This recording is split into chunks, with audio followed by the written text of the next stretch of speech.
My name is Sam Vaknin. I'm the author of Malignant Self-Love, Narcissism Revisited. I often get email messages saying, I know a narcissist intimately. Sometimes my narcissist is hyperactive, full of ideas, optimism and plans. At other times, the same narcissist is hypoactive, almost zombie-like. What gives? Well, the answer is that you're witnessing the narcissistic signal-stimulus hibernation mini-cycle. That's a very long and complex title, which describes a very simple phenomenon. Narcissists go through euphoric and dysphoric cycles, cycles of mania and depression. These are long cycles. They are dilated, all-encompassing, all-consuming, and all-pervasive. These cycles are different from manic-depressive cycles in the bipolar disorder. The narcissistic cycles are reactive. They are caused by easily identifiable external events or circumstances known as triggers. The same cycles in bipolar disorder are endogenous. They are created from the inside. The bipolar patient reacts to biochemical changes in the biochemistry of his brain.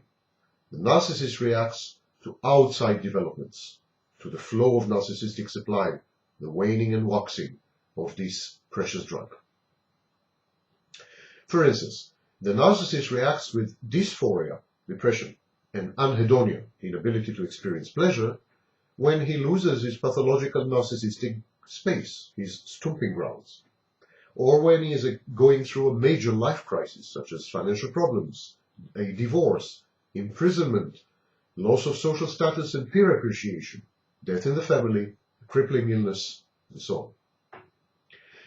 But the narcissist also goes through much shorter and much weaker cycles. He experiences brief episodes of mania. When he is manic, the narcissist is entertaining, charming, and charismatic. Then the narcissist is full of ideas and plans, most of them grandiose and unrealistic. He becomes attractive, leader-like. In the manic phase, the narcissist is so restless, he is usually insomniac.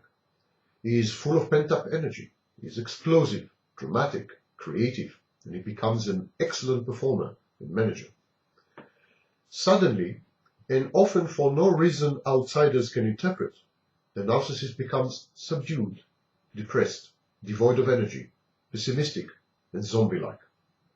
He oversleeps. His eating patterns change. He is slow, and he pays no attention to his external appearance or to the impression that he leaves on others. While outsiders cannot identify or say what has happened, what's the cause of such a sudden dramatic shift, it's actually something that has happened to the narcissist. A bit of criticism, a disagreement, a narcissistic injury, some kind of frustration. The contrast is very sharp, very striking. While in the manic phase, the narcissist is talkative and gregarious, very sociable. But in the depressive phase, the narcissist is passively aggressively silent and schizoid, a recluse. The narcissist vacillates between being imaginative and being dull, being social and being asocial or even antisocial, being obsessed with time management and achievement, and lying in bed for hours, staring at the ceiling, being a leader and being led. It's almost like multiple personality disorder, as though he has two personalities inside him. These mini-cycles, though outwardly manic-depressive or cyclothymic, are not. They are the result of subtle fluctuations in the volatile flow of narcissistic supply. The narcissist is addicted to narcissistic supply. We have established that in previous videos. He seeks actively and proactively. He seeks admiration, adoration, approval, attention, and so on. All his activities, all the narcissist's thoughts, plans, aspirations, inspiration, and daydreams, all of them, all aspects of his life, are dedicated to the regulation of the flow of narcissistic supply and to rendering it relatively stable and predictable. The narcissist even resorts to secondary narcissistic supply sources, such as his spouse, his colleagues, or his business, in order to accumulate a reserve of past narcissistic supply for times of short supply. The secondary sources do this by witnessing the narcissist's accomplishments in moments of grandeur and recounting what they had seen when he is down and low. Thus, the secondary source of supply smooths and regulates the vicissitudes of the supply emanating from primary sources. To give an example from daily life, the narcissist expects his spouse, his wife, his mate, his friends, his colleagues, expects them when he is down, when he lacks narcissistic supply, when he's depressed, he expects them to say, "But do you remember last year how great you were, how brilliant you were, how perfect you were?" This seems to revive him or resuscitate him, at least momentarily. And this is what I call accumulation. But the very process of obtaining and securing narcissistic supply in the first place is complex and multi-phased.